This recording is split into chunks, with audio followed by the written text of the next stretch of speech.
Halo semua, kembali lagi dengan saya Alnafi Arianza.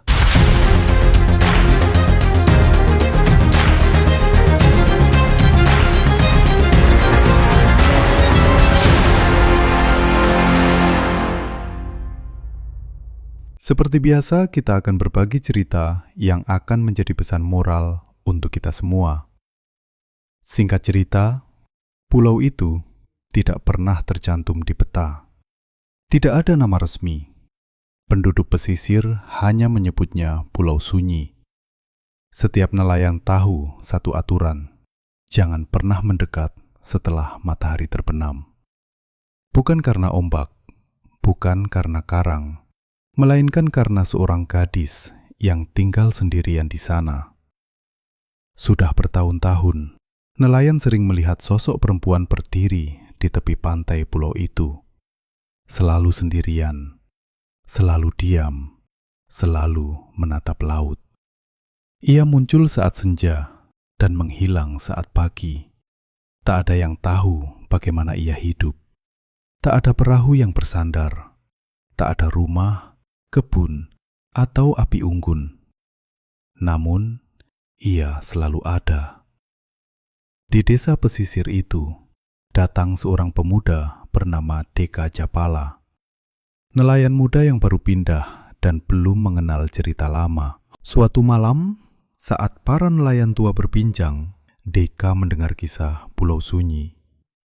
Di sana ada gadis yang ditinggal mati keluarganya, kata seorang kakek. Arwahnya tidak pernah pergi. Deka tersenyum kecil. Cerita lama untuk menakut-nakuti anak muda. Para nelayan langsung terdiam. Kalau kau bertemu dia, ujar kakek itu pelan, jangan tanyakan berapa lama dia menunggu. Rasa penasaran Deka justru semakin besar. Malam itu, bulan menggantung pucat di langit. Laut tenang, terlalu tenang. Deka Japala mendayung perahunya menuju Pulau Sunyi. Semakin dekat, udara berubah dingin, angin berhenti. Bahkan suara dayungnya terdengar aneh, seperti dipantulkan dari kehampaan. Saat kakinya menginjak pasir, dadanya terasa sesak. Pulau itu sunyi bukan main. Tak ada serangga, tak ada burung, tak ada suara apapun. Lalu, ia melihatnya. Seorang gadis berdiri membelakanginya. Rambut panjang tergerai, mengenakan gaun putih kusam. Kamu datang, ucapnya pelan tanpa menoleh. Akhirnya, Deka terpaku. Kenapa kamu sendirian di sini? Tanyanya. Gadis itu berbalik. Wajahnya pucat, matanya dalam, seolah menyimpan laut di dalamnya. Aku menunggu. Menunggu siapa? Siapapun yang mau mendengarkan.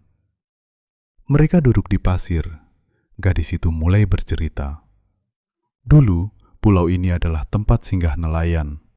Ia tinggal bersama ayah, ibu, dan adiknya. Mereka menjaga mercusuar kecil di ujung pulau.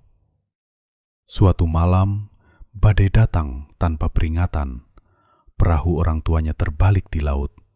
Ia menunggu di pantai, semalaman, berhari-hari.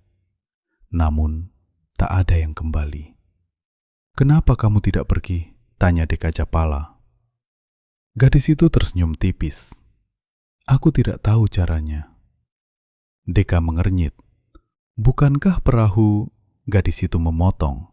Sejak hari itu, tidak ada perahu yang mau membawaku pergi. Kabut mulai turun perlahan. Deka merasa ada yang salah. Berapa umurmu sekarang? Tanyanya pelan. Gadis itu menatap laut. Aku berumur saat terakhir aku berharap. Saat itu, Deka menyadari sesuatu yang membuat kakinya gemetar. Pasir di bawah gadis itu tidak berbekas. Dan sekali lagi, ia tidak memiliki bayangan.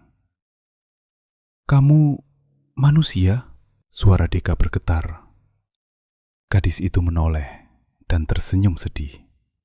Aku tidak tahu lagi. Ia lalu menunjuk mercusuar tua yang hampir runtuh.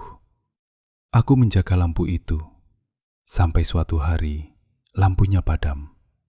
Sejak saat itu, tidak ada kapal yang selamat melewati pulau ini. Tiba-tiba, suara ombak kembali terdengar. Angin berembus kencang. Kak Deka, sudah waktunya kamu pulang. Kata gadis itu. Bagaimana denganmu? Tanya Deka Japala. Gadis itu menatapnya lama. Aku sudah terlalu lama menunggu. Kedatanganmu membuatku ingat bahwa aku pernah hidup. Kabut menelan skalanya. Deka berlari ke perahunya. Saat ia menoleh sekali lagi, pulau itu kosong. Tak ada gadis, tak ada mercusuar, tak ada jejak kehidupan. Keesokan paginya, nelayan menemukan perahu Deka Japala terdampar di pantai desa. Deka selamat. Namun, sejak malam itu, ia tak pernah melaut lagi. Rambutnya memutih sebelum waktunya. Dan setiap senja, ia selalu menatap ke arah pulau sunyi. Yang paling aneh, sejak malam itu tidak ada lagi kapal yang karam di sekitar pulau tersebut. Dan pulau sunyi perlahan menghilang dari pandangan. Seolah gadis itu akhirnya berhenti menunggu. Pesan moral: kesepian yang dibiarkan terlalu lama bisa mengikat jiwa. Dan terkadang, satu orang yang berani mendengar cukup untuk membebaskan seseorang dari penantian abadi.